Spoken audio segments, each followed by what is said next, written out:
Por acciones de guerra o accidentes en tiempos de paz, grandes barcos se han hundido, desapareciendo en el anonimato final de la mar. Cada superviviente recordará su vivencia personal del desastre, una sobrecogedora visión de la eternidad. El bote salvavidas estaba completamente lleno y cuando lo bajamos fuimos a la deriva porque no pudimos sacar los remos. Bueno, nos habían asegurado que era completamente imposible que el barco se hundiera y de repente comenzó a hundirse y fue derecho hacia el fondo. Y ellos no tuvieron ninguna oportunidad de llegar a tierra, señor. No, con ese bote era imposible. Propongo un brindis en honor del Britannic, ese magnífico barco que ustedes conocieron y que tuvo un destino tan trágico. Por el Britannic. En Londres, el capitán Cousteau recibe a los 8 supervivientes conocidos del famoso barco hospital inglés hundido por el enemigo en la Primera Guerra Mundial. Nos estaban sirviendo unas gachas de avena cuando de repente hubo una gran explosión. ¿Usted se dio cuenta? Sí, todos lo sentimos. Pareció que el barco se levantaba y después volvía a caer. Durante 1 minuto o 2 no pasó nada. Después el capitán se levantó y dijo: señoras, ya saben qué ha pasado. Suban a sus camarotes inmediatamente, recojan sus chalecos salvavidas y suban al puente tan rápido como puedan. No pierdan un instante. Una vez que todas las mujeres habían sido embarcadas en los botes, los hombres hicieron lo mismo y cuando íbamos a la deriva tuvimos suerte de poder alejarnos de las hélices. Yo pude ver cómo las hélices cortaban en pedazos uno de los botes. Pude ver brazos y piernas esparcidos por todas partes. No tuvieron ninguna posibilidad. Si hubieran parado las máquinas, todas esas personas no hubieran sido descuartizadas por las hélices. ¿Fue torpedeado el Britannic o bien golpeó una mina? ¿Qué opina usted? En mi opinión, fue torpedeado. Sí, fue torpedeado, porque, como ya le dije antes, el 5.º día de travesía pude ver un submarino. Sí, fue un torpedo. Si no fueron 2, no fue una mina. ¿Y usted qué opina, señora Mitchell? ¿Fue torpedeado el barco o se encontró con una mina? Oh, sin duda alguna fue torpedeado. Torpedeado, sin duda alguna, gracias. ¿Y usted qué opina, señora? Sin duda fue torpedeado. Por lo menos un torpedo, por lo menos. Fue una mina, estoy completamente seguro. ¿Sabe usted lo que dijo Kipling acerca de la guerra? Yo he leído mucho a Kipling. Bien, dijo, y creo que es lo mejor que él dijo sobre los políticos y la guerra, dijo: cuando una guerra comienza, la primera víctima es real. Votado como hermano gemelo del Titanic 6 meses antes de la Primera Guerra Mundial, el Britannic también desapareció. En su día, el mayor barco jamás construido se hundiría frente a las costas de Grecia como consecuencia de la barbarie de la guerra, solo 1 año después de ser destinado.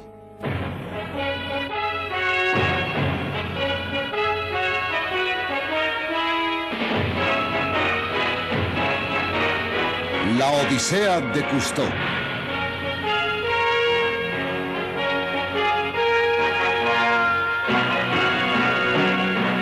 Dedicado a todos los que luchan por preservar la vida en nuestro planeta.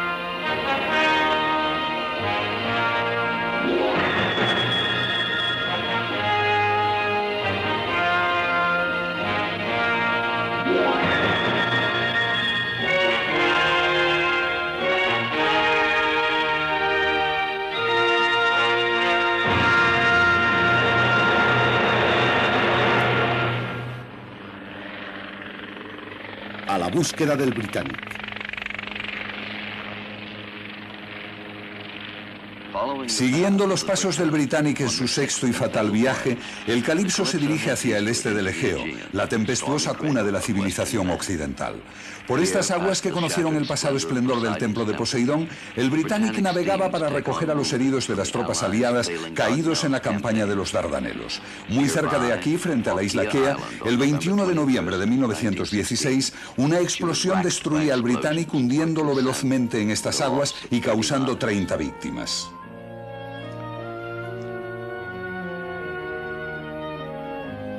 Durante 6 décadas han quedado planteados ciertos interrogantes. ¿Llevaba el Britannic material de guerra? Ya fuera atacado por un torpedo o a causa de una mina, ¿cómo un solo impacto pudo acabar con un barco supuestamente indestructible? La respuesta se encuentra en el canal de Kea.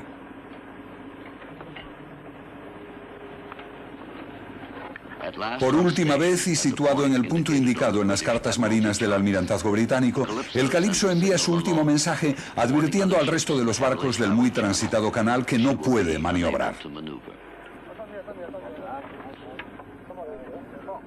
Un sonar escáner que cubre un área de 1/4 de milla es bajado para aumentar así el eco sonoro vertical del Calypso. Y ahí comienza la búsqueda.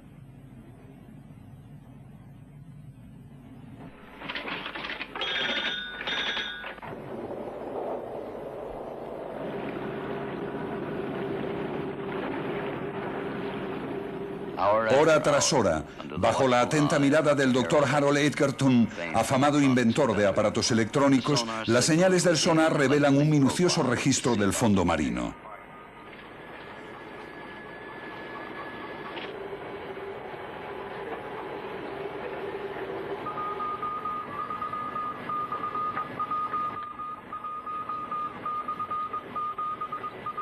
Conforme pasa el día, el Calypso recorre una y otra vez la zona de búsqueda. Los esquemas y gráficos no muestran rastro alguno del Britannic.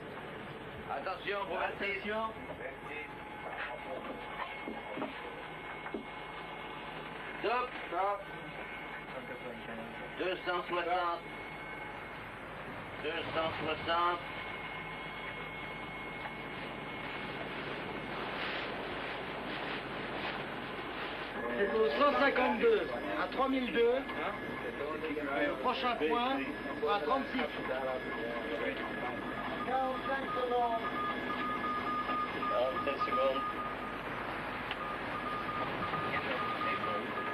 47 secondes. 15 secondes. 5 cents. 2, 1, stop. Stop.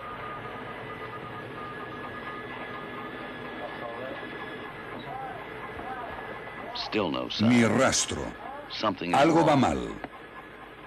Desconcertado, Cousteau amplía el área de búsqueda.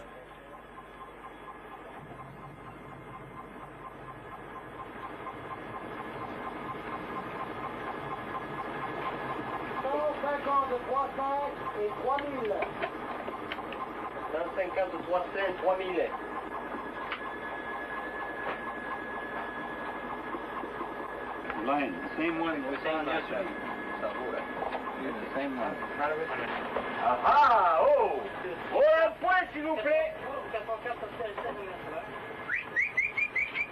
Il a, maintenant? Elle est là. Oh là là! Oui, bien. Por fin, los trazos reveladores del gráfico. A 3 millas de la posición registrada en las cartas náuticas del almirantazgo, el Britannic por fin ha sido encontrado.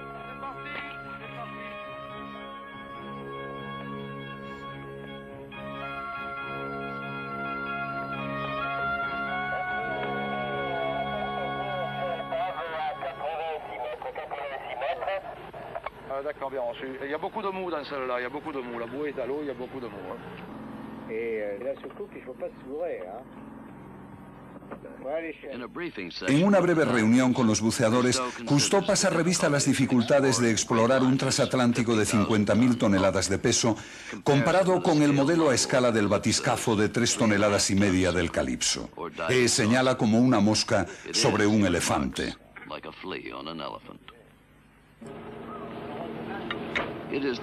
El batiscafo biplaza hará el primer reconocimiento del navío hundido. Completamente autónomo, autopropulsado por sus reactores, el batiscafo puede permanecer bajo el agua hasta 4 horas, alcanzando profundidades muy lejos del alcance de los buceadores.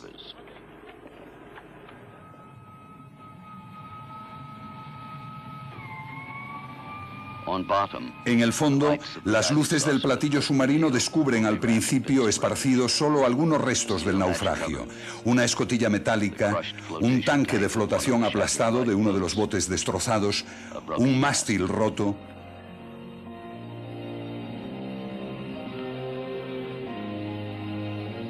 Después surge de las tinieblas una oscura silueta.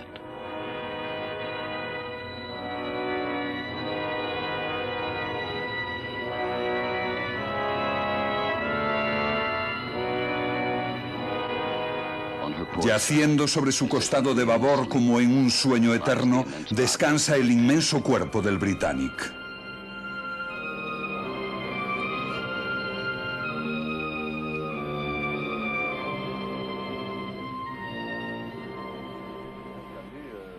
Más tarde, a bordo del Calypso, el jefe de buceadores, Albert Falcó, explica la grabación del vídeo realizada durante el descenso.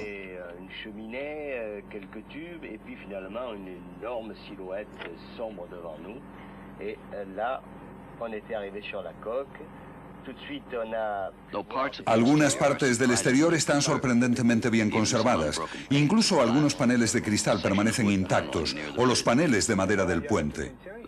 Las planchas de hierro del casco, de proa a popa, están cubiertas de ostras, esponjas de coral y otros animales marinos.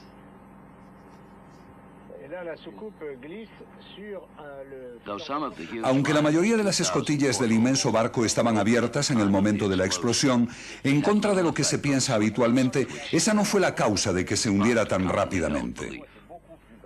Por el contrario, durante los 55 breves minutos que transcurrieron antes de su hundimiento, todas las operaciones de abandono del barco se llevaron a cabo en calma y en orden, pudiéndose así rescatar a las 1.136 personas que componían la tripulación y el personal sanitario.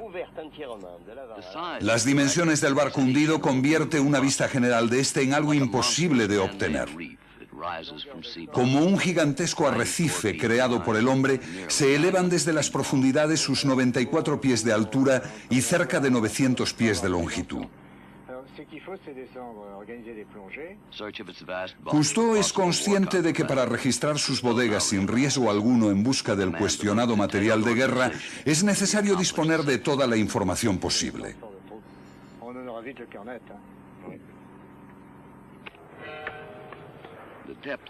La principal dificultad es la profundidad a la que se encuentra el Britannic. De vuelta a Marinazzea, cerca de Atenas, el Calypso se provee de helio para mezclar con el nitrógeno y del oxígeno necesario para los buceadores, necesario para prevenir la narcosis y los daños frecuentemente irreversibles que puede causar. La SDC o cámara sumergible de descompresión es subida a bordo para librar a los buceadores de un largo periodo de espera en las aguas heladas. Con sus cubiertas y bodegas atiborradas con equipos especiales, el Calypso se apresura a regresar al canal de Kea. También a bordo se encuentra un observador especialmente interesado en la operación, el vicepresidente de la Sociedad Histórica del Titanic. Estudioso de los desastres navales, William Tatum especula sobre las posibles causas del hundimiento del Britannic. Lo que creo que sucedió fue, siempre considerándolo desde el punto de vista personal, que este área fue sembrada de minas 2 o 3 días antes del desastre. Y un submarino suben el periscopio y echan un vistazo. Lo primero que hubieran visto es un gran movimiento de personas en la borda. Y todas esas personas formaban parte del Cuerpo Médico de la Armada, el RAMC. Y todos llevaban uniformes color caqui. Los oficiales muy parecidos a los de la Marina de Guerra. Las enfermeras y los enfermeros llevaban un caqui diferente, un poco más claro. Y los oficiales, que iban en la cubierta de primera clase, llevaban los uniformes con corbatas y gorras de rigor. Y a las 8:10 de la mañana o 7:30 estarían saliendo de sus camarotes para dirigirse al salón principal para el rancho.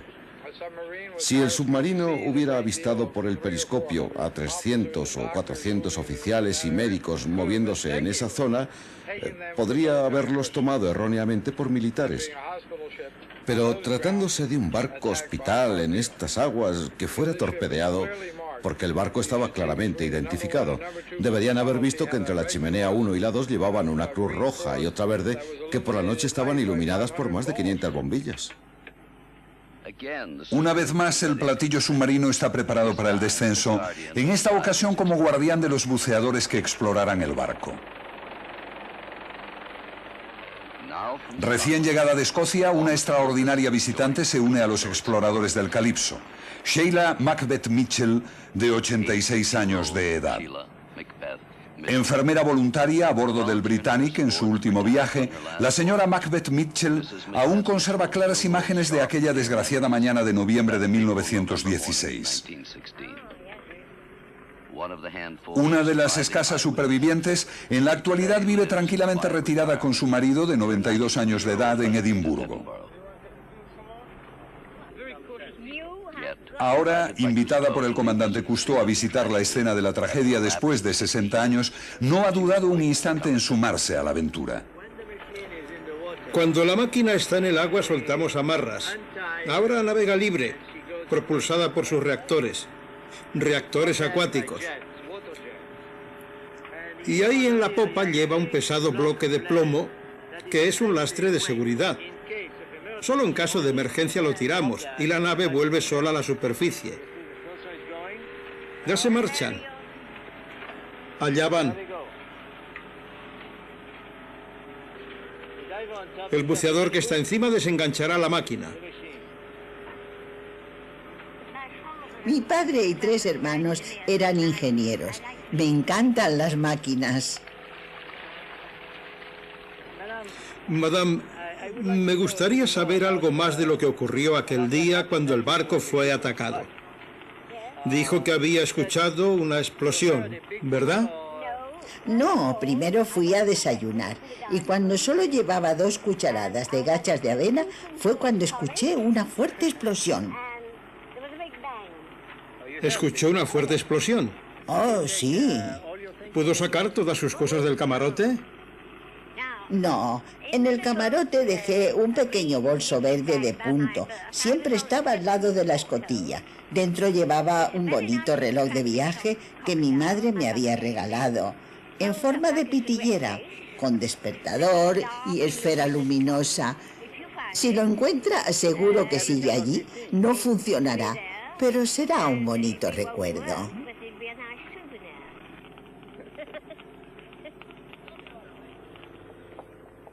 El primer equipo de buceadores, Raymond Cole, Ivan Giacoletto y Van Damme, ya está preparado para la inmersión. Un veterano especialista en inmersiones a grandes profundidades, el Dr. Pierre Cavaroux, permanece cerca, siempre alerta, vigilando.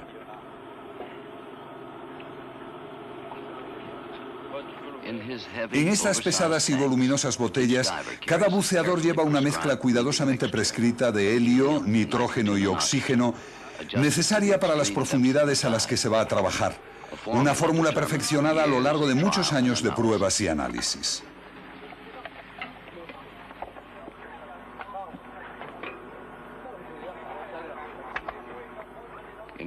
En los próximos días, con Falcó, Patrick Delamotte y el mismo comandante Cousteau, el equipo del Calypso alcanzará más de 68 inmersiones en busca del Britannic.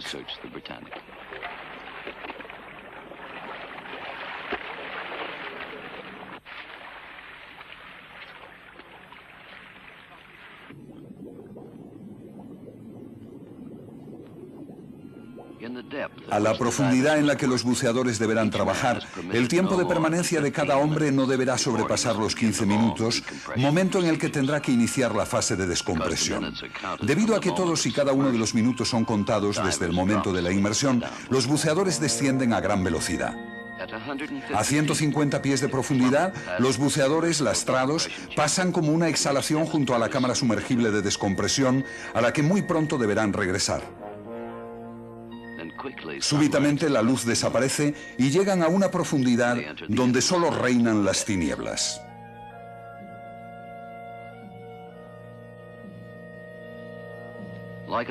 Como un buen amigo en este mundo extraño, las luces del platillo submarino brillan en la oscuridad de las profundidades.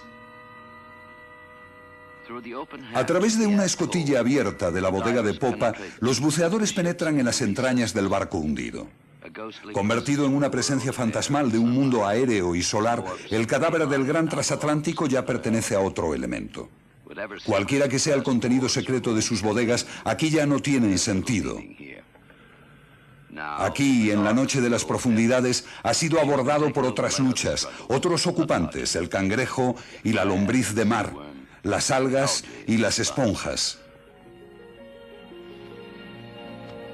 Pero en las bodegas no hay armamento.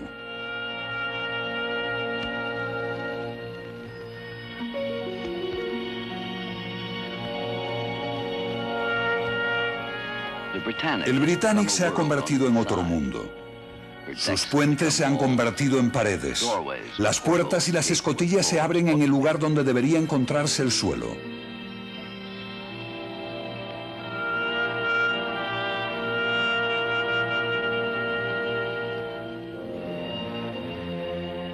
Una de las 3 afiladas hélices de 38 toneladas de peso, inmóvil para siempre. Cubiertas de criaturas marinas, las hélices causaron casi todas las víctimas del Britannic. Levantadas en el aire, cuando el barco comenzó a hundirse, las hélices en movimiento arrastraron a los botes hacia sus cuchillas, reduciéndolos a astillas mientras luchaban por escapar del moribundo barco.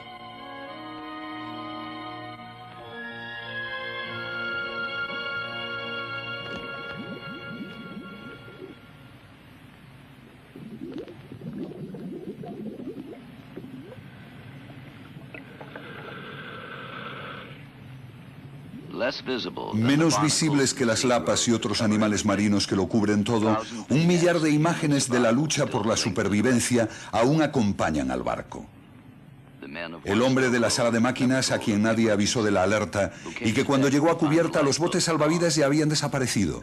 La asustada enfermera que dejó todo su dinero bajo una almohada, pero que salvó su pluma estilográfica. El Boy Scout de 16 años de edad que trabajaba con el capitán en el puente y que tuvo que ser llevado a la fuerza a un bote salvavidas. Aquí, en el salón de proa, un amasijo formado por los armazones de las camas son el único testimonio de los 15.000 heridos y enfermos que fueron llevados de vuelta por el Britannic a Inglaterra durante sus pocos meses de vida. Por una piadosa ironía, había zarpado de vacío cuando le llegó su hora. Las camas para los heridos estaban vacías.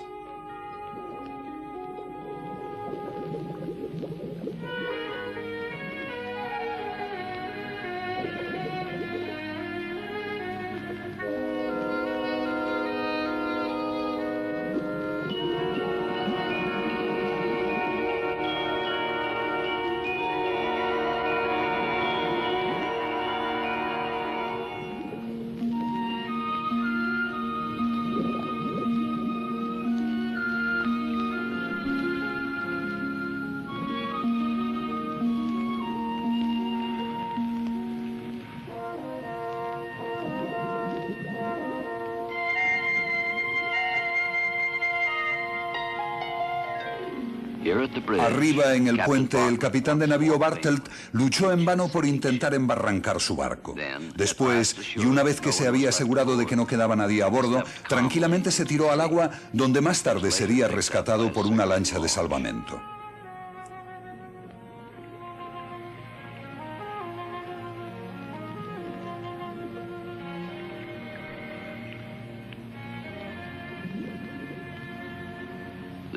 El Shadburn, el sistema interno de comunicaciones por el que las instrucciones eran transmitidas desde el puente hasta la sala de máquinas, es ahora una masa informe. Desde aquí llegarían las últimas órdenes para intentar varar al Britannic.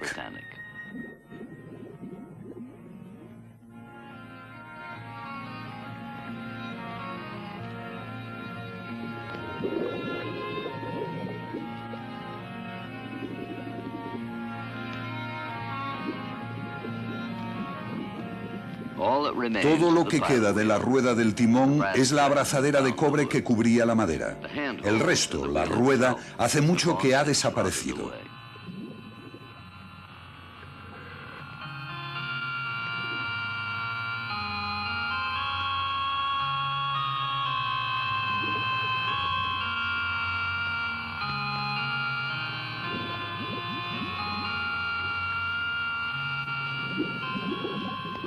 Con un gesto de triunfo, uno de los buceadores muestra un testimonio del naufragio.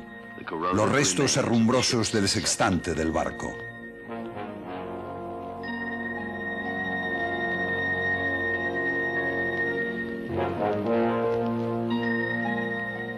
Cerca del puente, con el lujo propio de su categoría, vivió el capitán Bartelt durante el breve periodo de su mando. Presente en el nacimiento y muerte del navío, puede que en alguna ocasión meditara sobre su inadecuada botadura.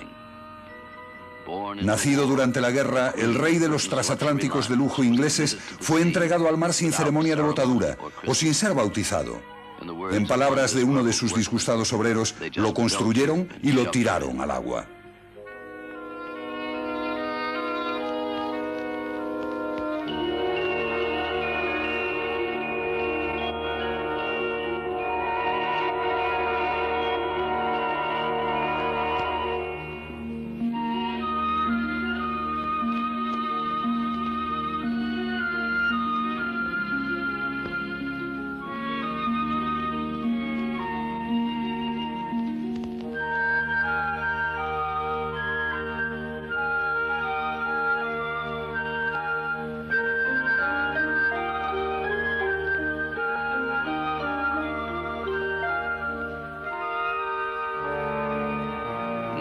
Pero ahora el tiempo manda. En cada inmersión, tras 15 minutos exactamente, los buceadores intercambian señales y comienzan su lento y laborioso regreso.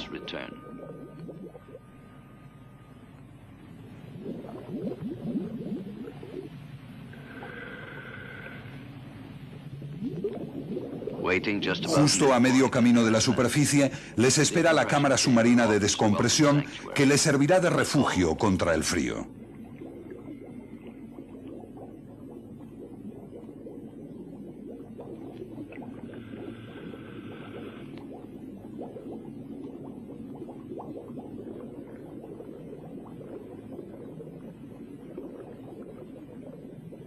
Ayudados por los buceadores de servicio enviados por el Calypso, los exploradores de las profundidades se deshacen de sus voluminosas botellas de helio y las dejan en los anaqueles laterales de la campana metálica. Por último, se quitan los respiradores y los tubos y se deslizan en el interior, donde disfrutarán de las comodidades relativas de la cámara de descompresión.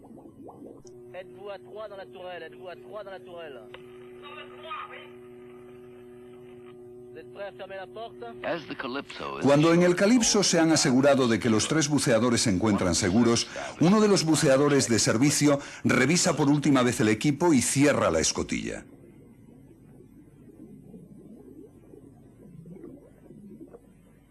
Rápidamente los buceadores comienzan su última ascensión.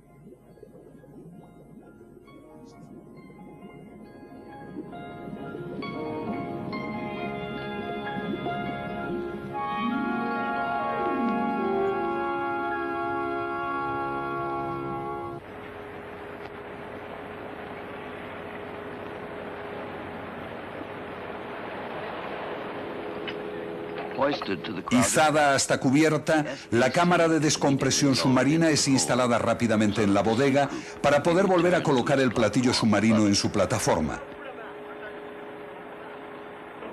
Mientras respiran oxígeno, el doctor Cabarrou va alterando progresivamente la presión de la cápsula. Los buceadores permanecerán en el limbo durante las próximas 2 horas y 45 minutos.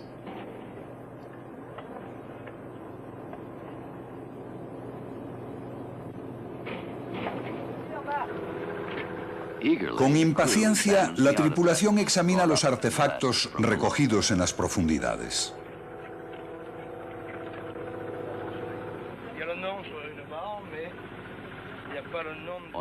En la abrazadera de cobre de la rueda del timón aún se puede leer el nombre del fabricante.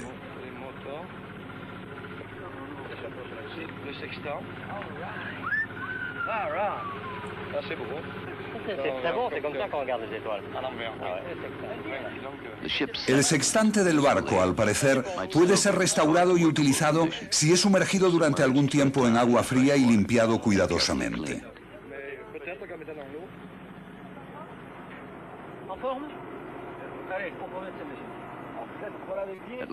Por fin, la larga espera en la cámara sumergible de descompresión llega a su término y los 3 buceadores pueden salir de su aislamiento. El doctor Cabarrou, de forma rutinaria, pregunta sobre su estado. De forma rutinaria también todos responden que bien. Pero Falcó ha estado abajo en el platillo submarino y sabe que en estos momentos se sienten un poco desorientados. Ah, ¿esta es usted? No estoy muy bien. Estos son los pacientes y aquí están las enfermeras y enfermeras jefe. Y aquí verán los botes salvavidas. El que iba delante del nuestro y el que iba detrás fueron arrastrados por las hélices y cortados en pedazos. Si alguien pudo escapar, fue porque saltó y logró alejarse nadando. Este barco costó 2 millones y en el lugar donde fuimos atacados había acantilados y querían varar los botes donde hubiera arena, al otro lado de la isla. Pero en el momento que llegamos al agua, el barco comenzó a hundirse y las hélices se levantaron. ¿Y estaban girando? Sí, giraban. En la popa se formó un remolino y los botes fueron arrastrados por el remolino. Y cuando comenzó a hundirse, se fue al fondo derecho, como un buceador. Un buen buceador. Todos teníamos el corazón en la boca. Cuando se empezó a volcar, yo pensé, oh, mi baúl va a caer sobre la cama de la otra chica. Y todas las naranjas y limones que compré en Nápoles se habrán caído al suelo. Escuchábamos mucha música. Yo perdí todas mis canciones, las mejores. De vez en cuando escucho a alguien cantar y pienso, yo tenía esa. Deben estar en el fondo del mar. No sé qué clase de cosas estábamos pensando. De todo, supongo. Y todo tipo de restos del naufragio flotaban alrededor de nosotros, cuando de repente observamos unos carteles que rezaban: solo doctores, solo enfermeras, solo pacientes. ¿Flotando? Sí, flotando en el agua, porque la enfermera jefe era muy antigua. Cuando al caer la tarde queríamos salir a dar un paseo por el barco, ella ponía unas cuerdas, ¿sabe?, para que no pudiéramos pasar a otras secciones. Y un bromista junto a mí, cuando vio todos aquellos carteles flotando, dijo, resulta sorprendente que la vieja no haya puesto un cartel que diga: los médicos y las enfermeras no deben ahogarse en el mismo lado del barco. Cuando ya estábamos en Atenas, me disponía a meterme en la cama. Llevaba puestas mis bragas francesas, que llevaban unas cintas azules alrededor, pero una se me había perdido. Y las otras enfermeras eran muy... Empezaron a tomarme el pelo. Decían, ¿le has dado a un marinero una cinta azul a cambio de eso? ¿Y lo hizo? No, soy demasiado victoriana. Cuando recibió nuestro telegrama desde Nueva York pidiéndole que viniera a Atenas al Calipso, sorprendentemente no dudó un solo momento en decidir que iba a venir. He tenido una vida muy feliz. He estado en tantos países, pero jamás imaginé que podría volver a estar en el Británico otra vez. No, y es maravilloso, maravilloso. Hoy tengo 10 años menos de los que tenía el miércoles pasado. Conforme pasan los días y la búsqueda avanza, Cousteau en persona se prepara para visitar el naufragio.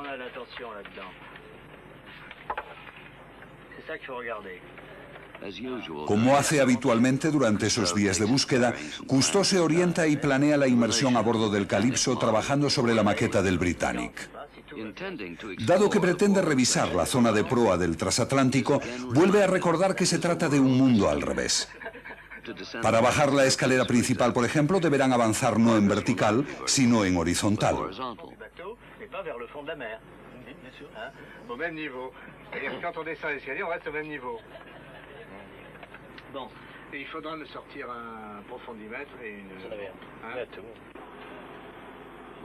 Con la precisión y calma aprendida en su larga experiencia, finalizan en cubierta todos los preparativos.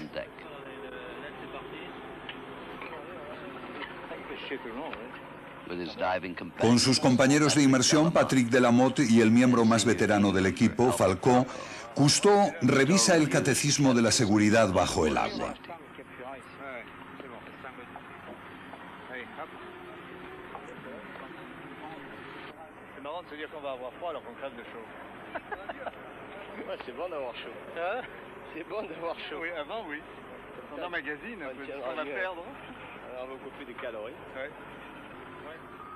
Aunque todos bromean al respecto, saben que en estos trabajos a grandes profundidades es cuando deben seguirse las normas de seguridad con la máxima precisión. Sobre los parámetros exactos del tiempo de inmersión y de la mayor profundidad alcanzada, el Dr. Cabarrú calculará el modelo de descompresión y los intervalos de suministro de oxígeno.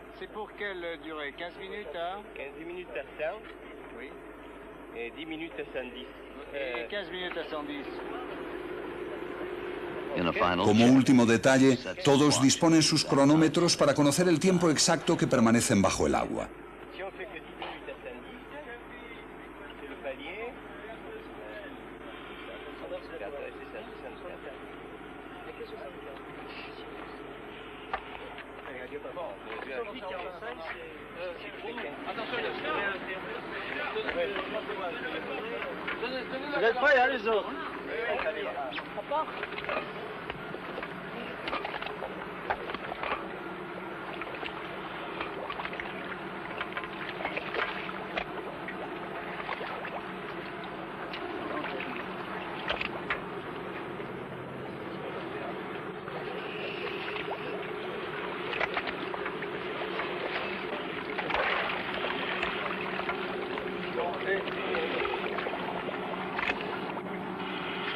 Il est parti 15 300, il est parti.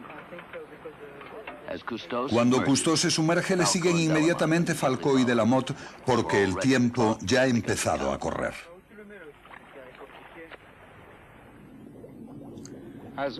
Como siempre, bucear es una carrera con el tiempo. Llegar hasta el fondo como en un sueño. Cuando paso junto a la cámara submarina de descompresión, pienso que sin ella ninguno de nosotros podría regresar a salvo.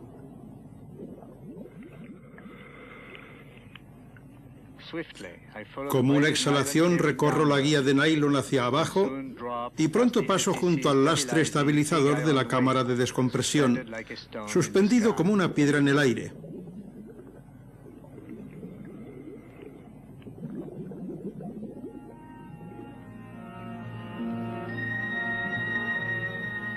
De repente me sumerjo en la oscuridad.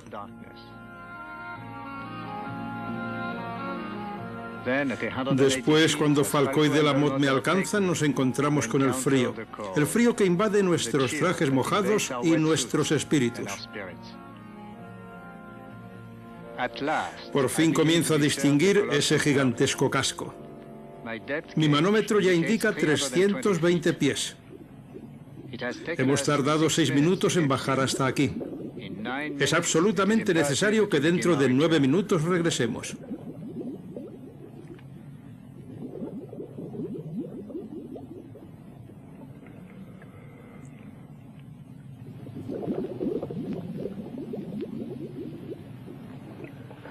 Ahora buceo por un mundo en el que todos los puntos de referencia han sido alterados. Las paredes del Monumental Hall de primera clase están sobre mí. El suelo justo delante de mí. Nado a través de un laberinto de barras de metal en dirección horizontal. Pienso que podría quedar atrapado como un atún en una red gigante. De repente me doy cuenta de que todas estas barras es lo que queda de la escalera principal.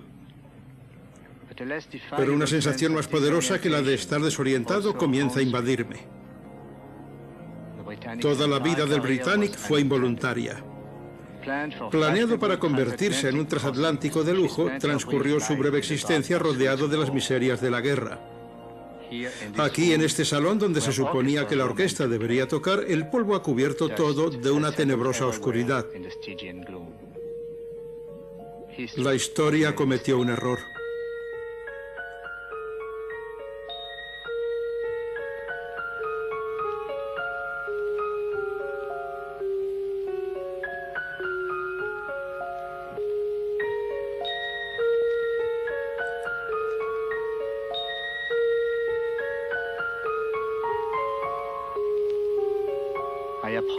Me acerco a una enorme brecha abierta por la explosión en la proa del casco.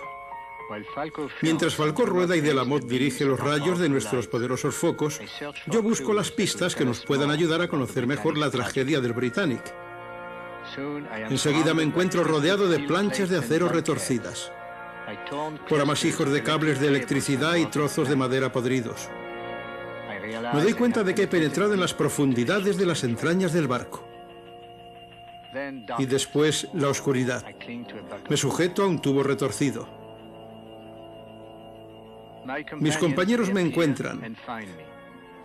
Lo que para mí ha sido una eternidad, solo han sido algunos segundos. Pero más tarde, cuando desaparece el miedo, recuerdo las palabras de Paul Valéry. Un hombre solo está mal acompañado.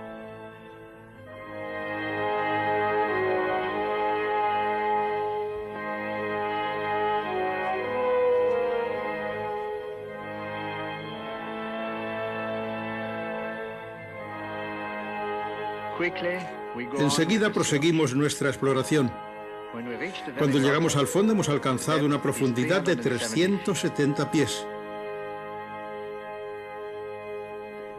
Aquí y allá uno de nosotros recoge trozos de escombros y los guarda en el contenedor del platillo submarino para examinarlos más tarde en la superficie.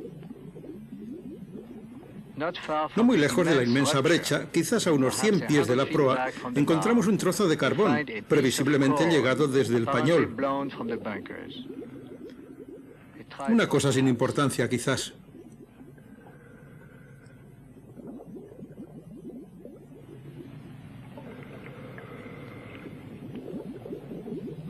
Mi reloj me advierte que hemos agotado nuestro corto periodo de tiempo. Aviso a mis compañeros. Salimos y comenzamos el ascenso.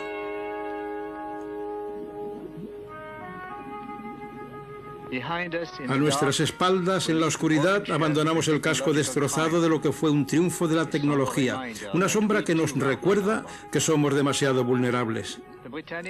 El Britannic fue calificado en su día como el mayor y más perfecto ejemplo de la fuerza creativa del hombre que sea posible imaginar. Duró menos de un año.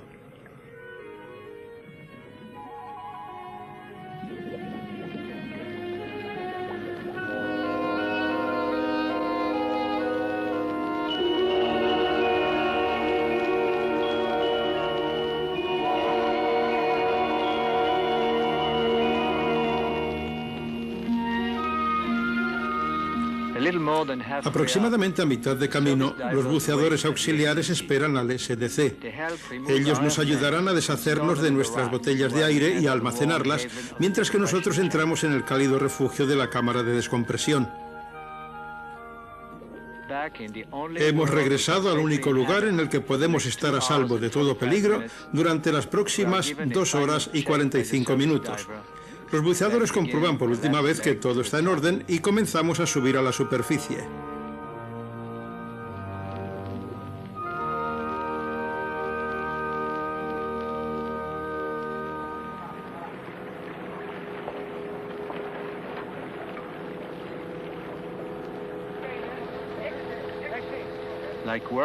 Como trabajadores al final de su jornada encontramos formas de disfrutar nuestro tiempo libre.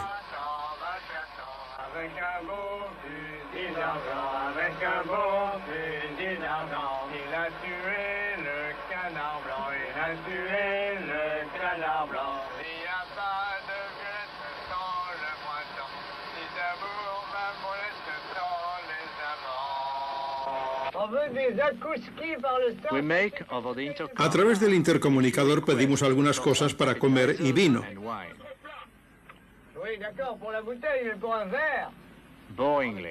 Pero el doctor Cabarrou insiste en que eso es completamente imposible.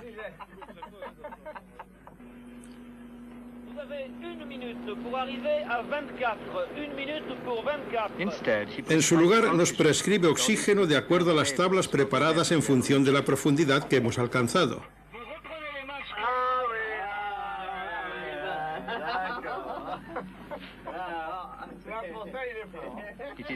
Es muy saludable, estamos de acuerdo. Pero como Falcó señala, el caviar nos hubiera sabido mejor.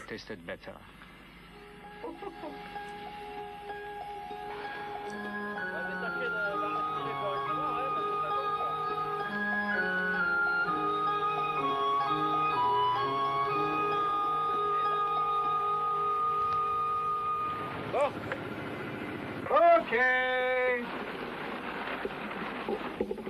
Qu'est-ce qui reste là? Obedeciendo sus inflexibles tablas, por fin el doctor Cabarrú nos permite salir de nuestro diminuto mundo.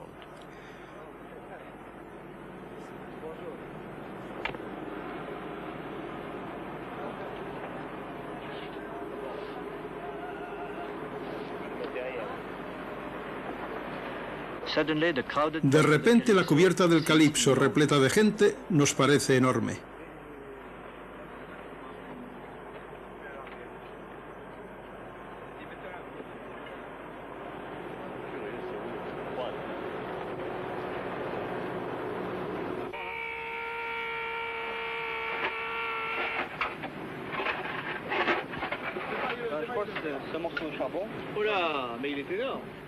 Con el hallazgo del carbón, la mayoría de las piezas del misterioso rompecabezas del Britannic comienzan a encajar. Sin duda, las evidencias descubiertas por los buceadores demuestran que el Britannic era lo que decía ser, un barco hospital.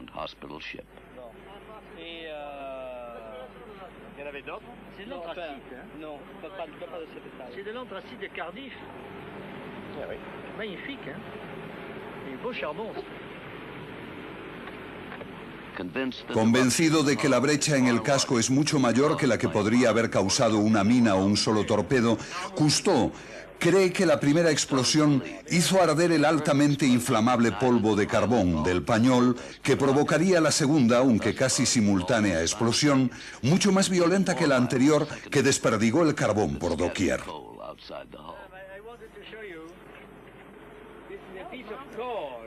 Quisiera enseñarle este trozo de carbón que hemos subido del Britannic. ¿Carbón? Sí, el carbón utilizado en la sala de máquinas. De Nápoles, creo, probablemente. Probablemente.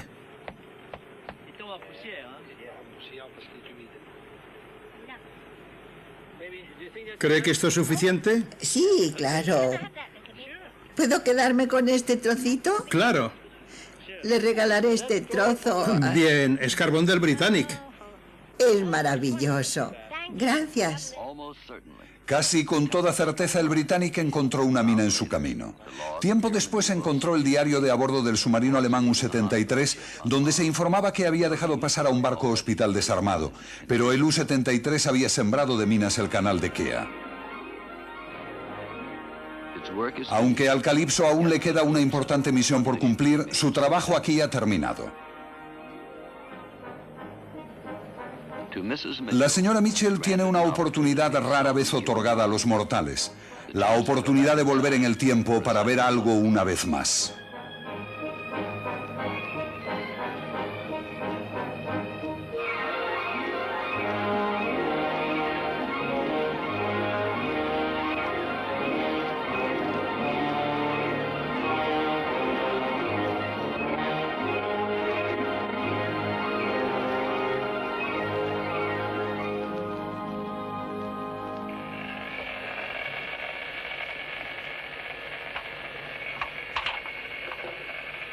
No se abrirán las ventanas, ¿verdad? ¿Listos para inmersión?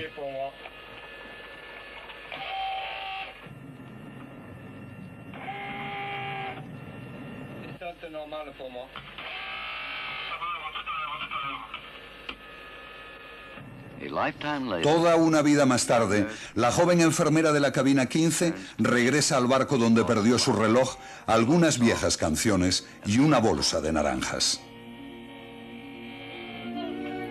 Han sido tan amables permitiéndome bajar. ¿Cómo? Han sido muy amables.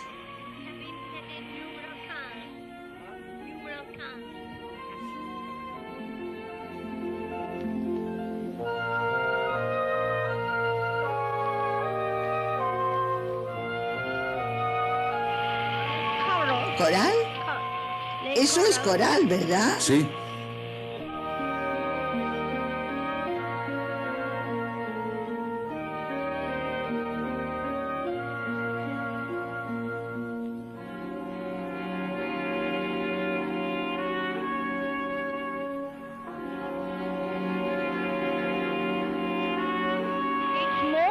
Es fantástico. El Britannic es mucho más bonito ahora que antes.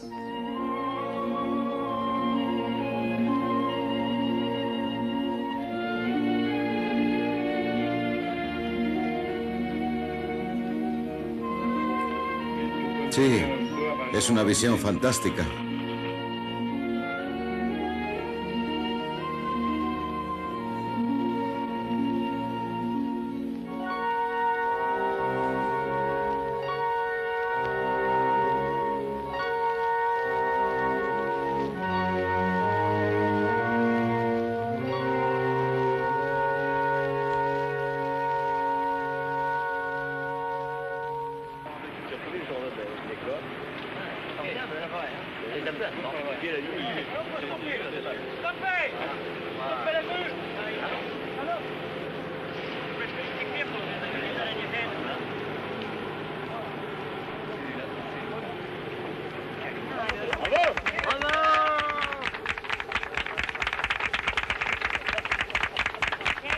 Es maravilloso.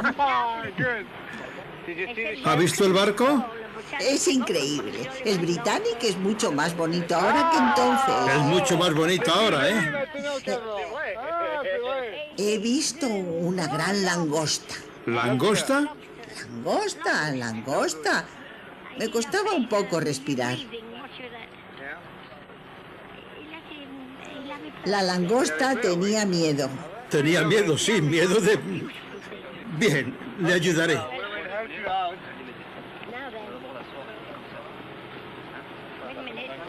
Un momento, despacio.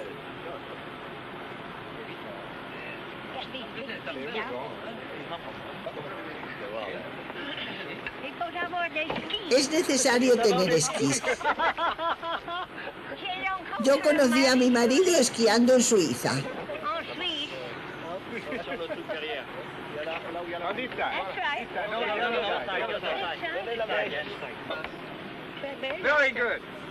Muy bien. Un escalón más. Cuidado. Uno más. Uno más. Cuidado. Ya está.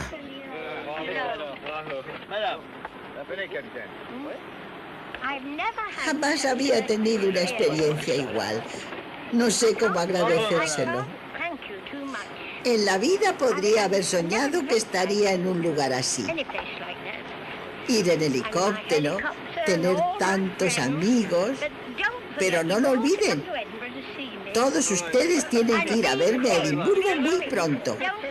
No tarden demasiado, no puedo esperar eternamente. De acuerdo. Creo que está en muy buena forma y por mucho tiempo. Hago lo que puedo. Bien.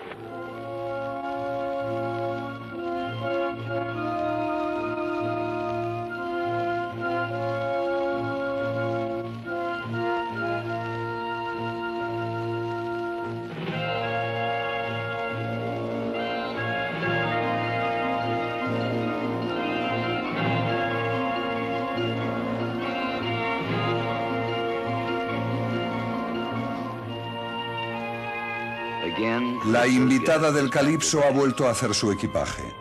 Como un colegial descubierto haciendo novillos, se dispone a dejar el mar del color del vino de Homero y de la juventud y a regresar a la aventura diaria de vivir.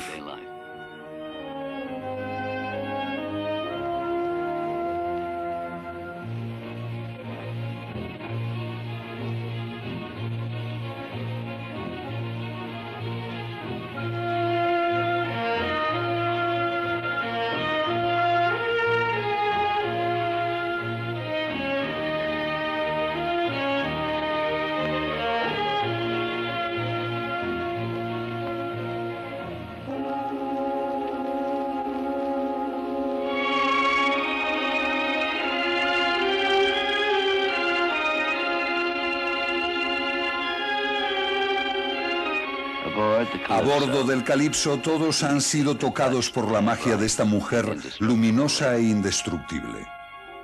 En los viajes futuros que pueda realizar, siempre le acompañará el deseo silencioso de toda la tripulación. Buen viaje, señora Mitchell.